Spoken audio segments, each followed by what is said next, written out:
สิปลูกบักชะรีบ่พ่อเฒ่านี่ดีเด้อพวกแม่พี่น้องบักชะลอยชะรีกับบักชะลอยสิปลูกนี่ได้แนวมันก็ได้พี่น้องนี่แนวบักชะลอยอันนี้เป็นบักชะรี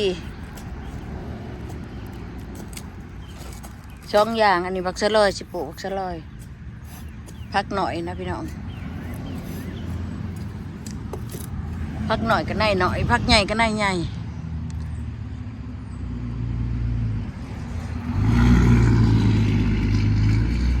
เอาเม็ดได้มาแทก ได้เอาใหม่ดิไม่มันได้มาแทกจะไปทอนหันได้คนปลูกพักผลเปล่าตัวนั้นเปล่าตัวนั้นมาใหม่พอดีเม็ดแต่พอดีสิเธอปลูกนะ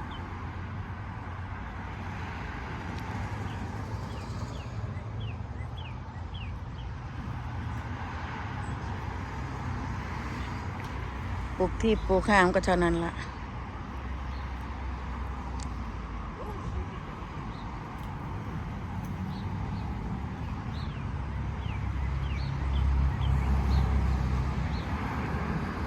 ห่างโพดที่บอก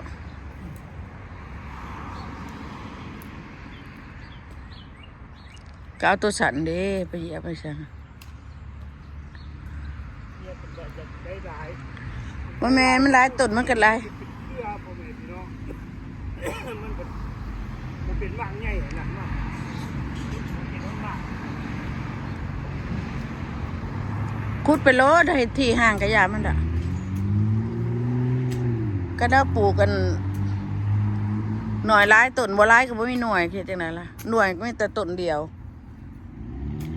คือบ่เอาจกคุดยาวๆไปจกก็มีพี่น้องมันดิลงสวนน่ะพี่น้องให้เพิ่นขุดก่อน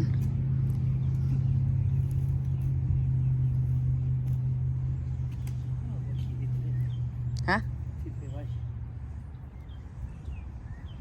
ทีมถึกแต่ละ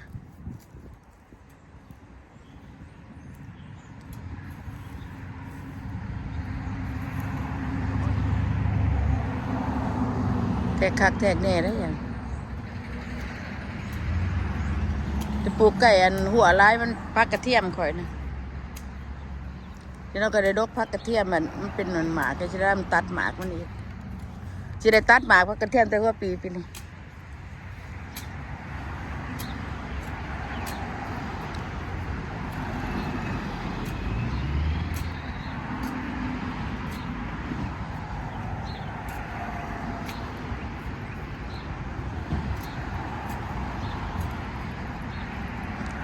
ตั้งภาพก็เจ้าสิดงเดือนหาวันที่25ตั้งข่อยจะปลูกก่อนทำปลูกเท่านั้นละตัวนั้นใบบักอื้อไปใบบักอื้อไปตัวนั้นนะใบบักอื้อไปแถวนั้นนะเพราะว่าปลูกบักอื้อข้างตัวนี้นะเชียอันหมักน้อยขึ้นบวกกันนี่บริคูในมันโดนลงก็จะเกิดอยู่หน้านะนี่ร้ายในวันเนี่ยคือเห็นเกิดประท่านเกิดประได้ไร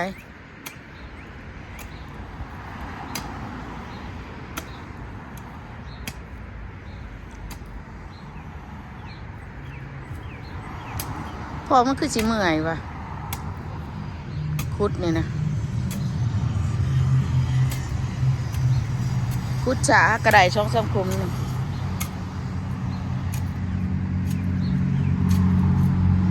ปลูกมันนั่นที่นะกันมันบ่เกี่ยวหรอกกันนั้นตัวมันบ่งามตัวมันสิบ่เป็นมันก็บ่เป็นอยู่แล้ว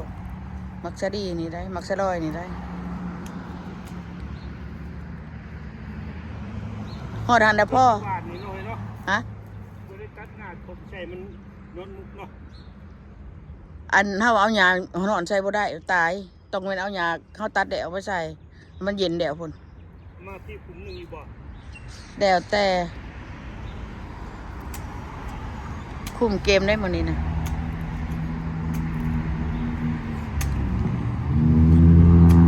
เสียงโดดกระไรเด้อพี่น้องขอโทษขออภัยพี่น้องเพราะว่าบ้านเฮือนไก่ทางหันกระหันโดดวันนี้วันอาทิตย์พี่น้อง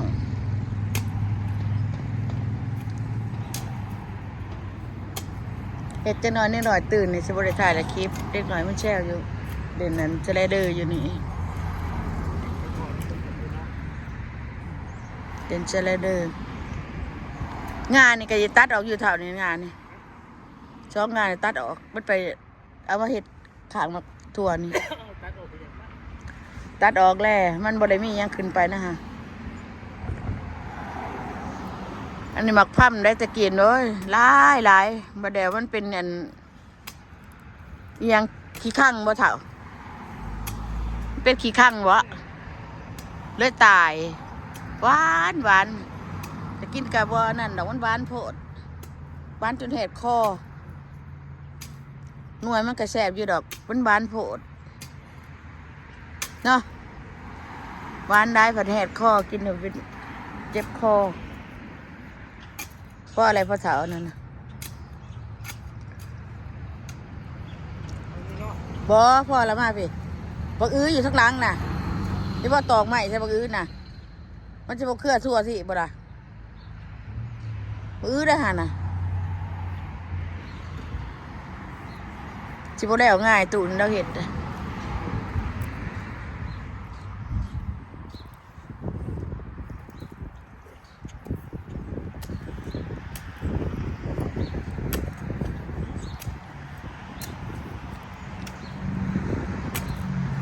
ปลูกไก่บักแตงนั่นนี่บักแตงนั่นซักรักไว้เจมันด้อยเขาว่านี่แหละป่าบักชะรีนี่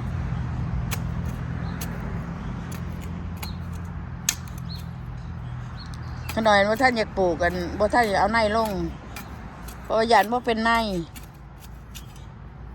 เพราะว่าเคยปลูกอยู่บ้านว่าเป็นในบักชะรีนี่บักชะลอยนี่นะป้ายเพิ่นปลูกป้ายเพิ่นพังป้าตัวเอาเม็ดขักเม็ดแหน่ได้พี่น้องเพิ่นเอาเม็ดขักเม็ดแหน่ได้ตัวนี้แต่ว่าเพิ่นสิบ่ได้เอาง่ายที่ละแนวนี้นะปลูกบนแถกแม่แถกยังขักแหน่นะเพิ่นสิบ่ได้เอาง่ายบ่แม่นหยังหรอก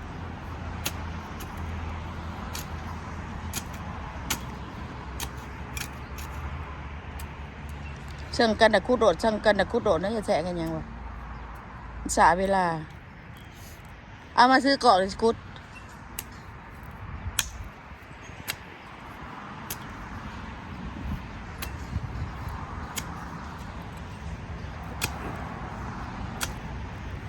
เสียมก็บอกไอ้พ้นแหน่พวกกระดัน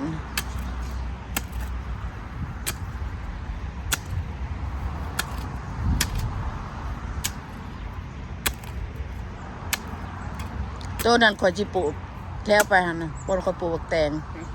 ข่อยจิปลูกบักชะลอยใส่แถวน่ะแถวแปรนี่เนี่ยจิปลูกแต่แถวเดียวได้อยู่หันนะ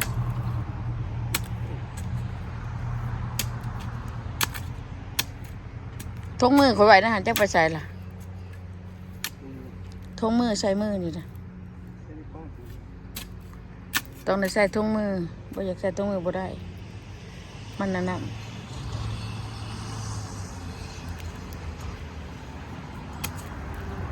แม่งกระเทียมนั่นนี่เพื่อนก็มาคุดอะไรตัดได้ที่นอนนี่ใบบุญเบิ้ลนะกระเทียมนั่นนะก็เอามาบ่งนี่เลยเดินไปแถวยันเนี่ยมันเป็นดอกเลยใช่ไหมตัดดอกมันออกตัดดอกอ่อนเนาะแถวเนาะตัดไปขวดกินซะดอกกระเทียม ตลาดก็ตัดไปขายวะ ตัดไปขายแล้วก็หันแม่เขาก็ตัดไปขายคือกันมีส่วนเขาก็ตัดทิ้ง มันแก่เขาจะตัดเด้เอาไปตัดตอนมันอ่อนตัดตอนมันอ่อนมันโอเคอยู่ขวดกินก็ได้คือนี่พันนี่เพื่อนมาขอเวียนี่วะเวียกระเทียมไอ้ของแบบบ้านข่อยมีไปเอาในแม่วะก็เบนมาเอาวะ ใครอยากได้กันเน้นมาได้เนาะพักให้ได้ มากระเทียมพ่อแม่พี่น้องถ้า FC ต้องการก็ถ้าใครได้ บ่บางคนเขาจะกระปลูกคือเฮาเนี่ยบ่เป็นเห็นเขาจะปลูกอยู่ มันเป็นว่านไปเกิดทุกบ่อนเลย ที่บ้านนี่อย่างจังเหียบนน้ำกระตกมันก็เป็น เพชรอย่างกระแทกคันส้มพ่อแม่พี่น้อง เห็นว่าใบมันน่ะใบกระเทียม อันนี้แหละอันจะเอาใส่อันไม่เห็นใส่อัวเอาใส่ใบกระเทียมนะเท่า เมนมาตายายภาคให้ได้ นี่ว่าเท่า เฮ้ย เสียใส่อัวจะเอาใบกระเทียมใส่เนี่ยเพราะมันยังอ่อนเนี่ยจะเอามาเห็ดติดนี่นะ แทรกแต่คันส้ม บ่เช็ดอันใส่อัว เส้นหัวกระแทกทุกการ เช็ดใส่อัวที่นี่ได้เช็ดใส่อัว ในผักแป้นก็มีกระน้อยให้ตัดทิ่มลายก้นทิ่มลายเพราะนั้นมันยังเกิดตามเข้มหัวนี่เอาในมันไปว่านก็ได้พ่อแม่พี่น้องเกิด พักเป็นก็เอามาน้อยเดียวหนึ่งบัดเดี๋ยวว่าเต็มชวนเลยคุดถิ่มบัดนี้ ได้คุดถิ่ม นั้นผมเกิดได้พ่อแม่พี่น้อง อยู่ป่ามันก็มีพักเป็นนะอยู่ในเดียวอยู่อันผักข้าจะเด่นอยู่หันนี่ก็มีบักได้หลายครับพักเป็นได้ อืม จะเขาเนี่ยมันจะใช้แล้วอันมันอยู่ในหัน เข้าเนี่ยไปว่านจนพากันก่อน พักเป็นพักขี้คู่ มีหลาย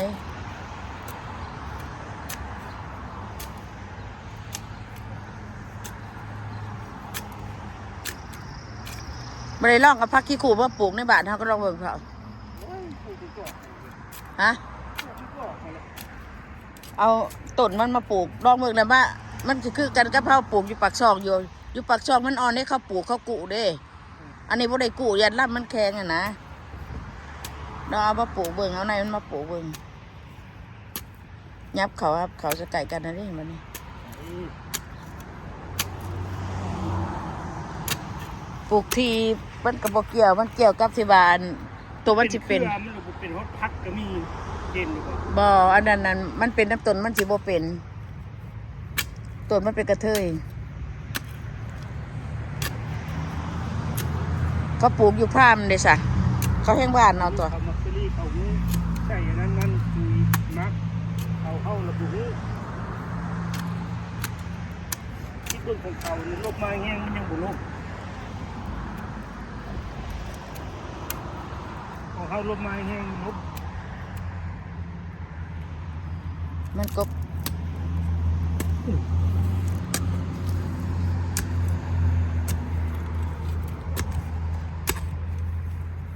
ปีนี้เปลี่ยนแผนปลูกไม้คุดเป็นคุมคุดเลิกหน่อยหนึ่งเพื่อให้มันยั่ง ขยายมันบ่เกิด แต่ จัง ก่อนเขาปลูกตื้นมานี่เวลาฝนตกมาลมแห้งมันพัดมันก้น อย่ามันบ่เกิดนะปลูกเด็กนะหากมันหน่อมันแทงบ่เถาะสอดนั่นสอดก็สิเน่า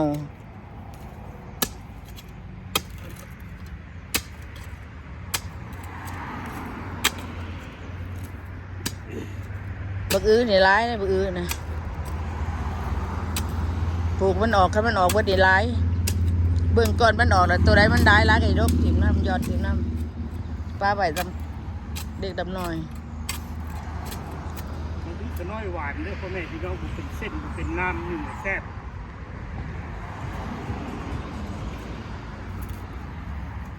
เอาให้แม่อันนั้นได้ปลูกเมียอันดินทองเนี่ยปลูกเมียทอชุกของเรามันบ่แสบแล้ววะเอาเราให้เราปลูกน้ำ แต่จะได้กินเมนมาพักให้ได้เนาะให้พ่อแม่พี่น้องFCปลูก มันจะอึดอีสังอันนี้นะในตลาดเอเชียมันก็มีหลาย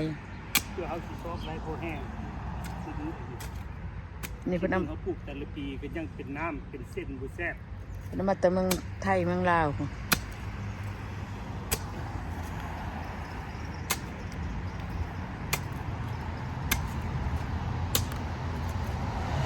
มีพักกันเลย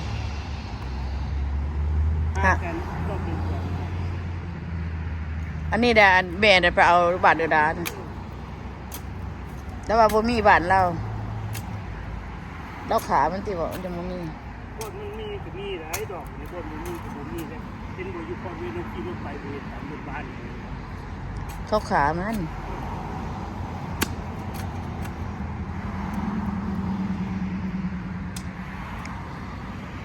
กระเทียมนี่มันบ่แม่นบานกระเทียมอย่างกระทับกระเทียมธรรมดาแหละว่าขนอยปลูกมันเป็นแนวนี้กระเทียมหัวคือธรรมดานี่แหละ แต่ว่ามันปลูกแล้วครับมันเป็น นี่เขาเอามาปลูกกระเทียมธรรมดา แต่ว่าเขาจะปลูกว่าเป็นนั่นถ้าบ่ฮู้ว่ามันเป็นอย่างไรบ่ฮู้ดอกอันนั้นกระเทียมหัวตลาดนี่แหละพี่น้องเรามาปลูกในปีแรกที่ซื้อเฮือนผลกันมีมาตลอด ที่ตัวโคอยู่มาไปปลูกอยู่เกิด เป็นบางคนปลูก เป็นบ่เป็นนะเป็นบางคน มันเป็นน้ำข้นก็มีเพื่อปลูกเป็นผู้เป็นผู้ว่าเป็นนั่นน่ะแต่ว่าเป็นบางคนก็เป็นบางหรอกแต่ว่าคนน้อยปลูกก็เป็นปลูกอยู่ใช้ก็เป็นอันนี้นะเพราะมันมีหินเนี่ยบ่งามนะเจ้านั่นเขาบอกว่าตัดหญ้านะมาถอกใส่น้ำมันนี่แน่เนี่ยถอกมันคือดึบหินน่ะนะให้มันหนา เอาลามที่ดึงเป็นยัง มันบ่อยู่ก็ย้ำว่ามีหน่วยค่ะงานมันนี่มันพลอยได้ งานนี่นะมันโดกเบิดละขึ้นไปก็พอดีนะฮะคือมันลงมานี่จังไหนล่ะก็จะเอาขึ้นยั่วนี่ตัวนั้นมันก็แม่นนะตัวนั้นก็แม่นเอาเครื่องอื่นเนี่ย ไปพูดกัน คือพวกคุณตะฝุ่นมา ก็เลยตีไป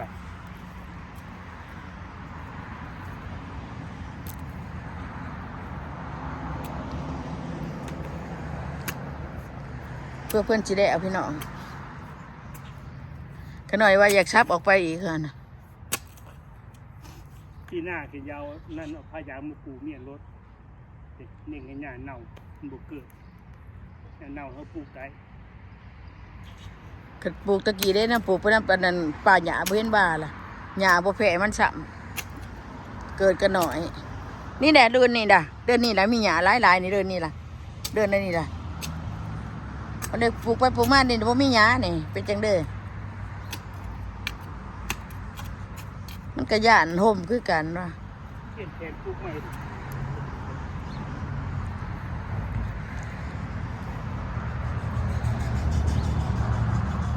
เอาโอเคพี่น้อง อยู่ดีมีแห้งพี่น้อง มึงพุดบ่ บ่มันยาวล่ะมันยาวล่ะ โอเคเด้อพ่อแม่พี่น้องที่ตัดยังบ่แล้วดอก สิ สิพุดให้มันแล้วคุณแล้วมันยังจะได้ปลูก เฮ็ดอันนี้ก่อนคุดเชืองก่อน ติดตามตายายเขามาเข้าใจ ก็มากบใจเด้อพี่น้องบาย